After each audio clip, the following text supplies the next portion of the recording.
Ow, I think I just lost my hearing. Five Nights at Frickbear 3 is probably the coolest Fnaf endgame I've seen in a while. There are 4 difficulties, each with a corresponding character you can play as. Jeremy is easy, Mike is normal, Vanessa is hard, and Fritz is lunatic. And look, it's Mr. Ready or not, here I come! And my goat, Mr. B. William. If you haven't noticed, this game has mod support for custom characters. For this playthrough, I went with Mr. B. William. You'll get your 3rd video soon. Where to start? Well, since you're seeing the start of the game, might as well start with You start in the office, with the controls plastered on the wall, so you don't forget. You've got the usual stuff like the doors, camera, and light. Even the mask. You even get to listen to the phone guy. No, I'm sure that's... What the... And he's dead. Oh well. You've got a power meter and the power usage right next to it. The more red dots means more power is being used. A temperature meter which will kill you if you don't keep it low, so don't forget the fan.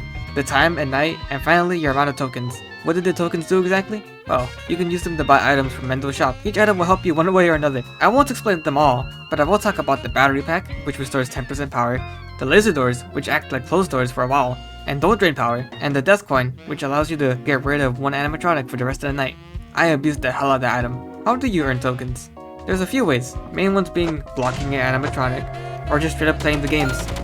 Be warned, time is not stopped by playing them. It's a careful balance of playing the minigame fast enough, and also not dying because you weren't paying attention to the roaming robots. Once you finish the night, you'll get to the salvaging section. You'll roam a location to find and salvage abandoned animatronics. You've gotta salvage at least 2 of them to reach your quota. Once you have your 2, you can start the next night. Now hold on. We aren't done with this section yet. This is the part of the game where your choice greatly matters. Since the animatronics you choose to salvage will become your problem for the rest of the nights. The higher they cost, the more trouble they'll cause, so choose wisely. You might ask, why would you bother getting the expensive ones if they cause more trouble? Just get the cheaper ones. Well, that's because you're given a small cut of the profits, which you can spend on office upgrades at Upgrade Cadet. The upgrades are priced differently. The better ones usually are more expensive. You can also buy new games to play during the night section.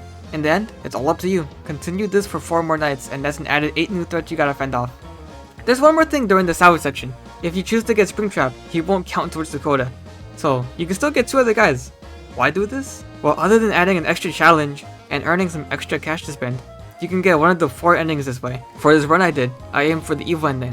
Why? Well, no reason in particular. To complete the evil ending, you just gotta get the 4 extra animatronics, that being, Springtrap at the end of night 1, Lefty at the end of night 2, Scrap AP at the end of night 3, and finally Molten Freddy at night 4. Once you get them all, you just gotta beat night 5 to reach this ending's final night, which is night 6. Night 6 starts with a cutscene of Vanny. I don't know if I mentioned this earlier, but she isn't Vanessa. Right on time, too. After a while, she gets donutted by this night's final boss, Salvage. Yeah, this game has a final boss. Salvage is William Afton put together by pieces of the 4 animatronics you salvage, plus some other stuff from the pizzeria. Once William finishes his evil villain speech, the night begins. There are 5 phases this boss goes through. The first phase adds the main 5 you gotta go up against during night 1, with the addition of Salvage trying to get you as well. There's also a new phone guy here to help you out. No time to introduce myself. Just know I'm here to help.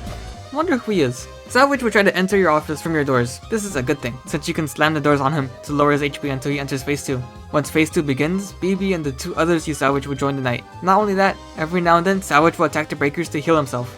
Find him on the cams and shock him. You can also push him to the office by shining your light on him to attack him with the office doors. During all of this, you can still play minigames to earn tokens, by the way. Phase 3 activates whoever you salvage at the Fnaf 2 pizzeria. Salvage will also start heading towards your office via the vents. Just click on his eye in the vent section when you hear them in there. Phase 4 activates whoever you got at Fazbear's Fright. Not only that, Salvage gains a new attack. His wires will come from the ceiling, so just pull them to send them away. Finally, once you lower him to phase 5, the last 2 animatronics you salvage join the fight. Not only that, but Mendo is dead, which means no more items. However, Salvage will attack more frequently, so keep chipping away at him until... You must think you have me on the ropes, do you? I've one more trick up my sleeve. Got you! Did you really think you could defeat me? You, the little morsel you are! You are nothing! You've always been nothing! That is how it shall remain! Once I'm through with you here, you'll be forgotten. Not even a footnote in my legacy. When this is all over, I'll...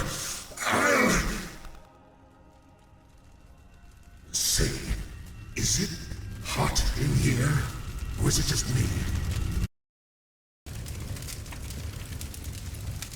I'm sorry I had to do this. But if you play with fire, you're going to get burned. Michael couldn't have chosen a different sweater to overfarm in? Really? I made this video purely because this game is just so cool. The art is also well done, even if some characters are freaked out like crazy. The voice acting is also well done. This game has nearly 2 hours worth of extras to read about, and 4 other endings, and a custom night, and even 42 trophies to unlock. It took me about 2 hours to finish the evil ending. This fan game has more content in it than most paid games, which is pretty crazy to think about. I think I've talked about everything I can think of right now. So, play this game.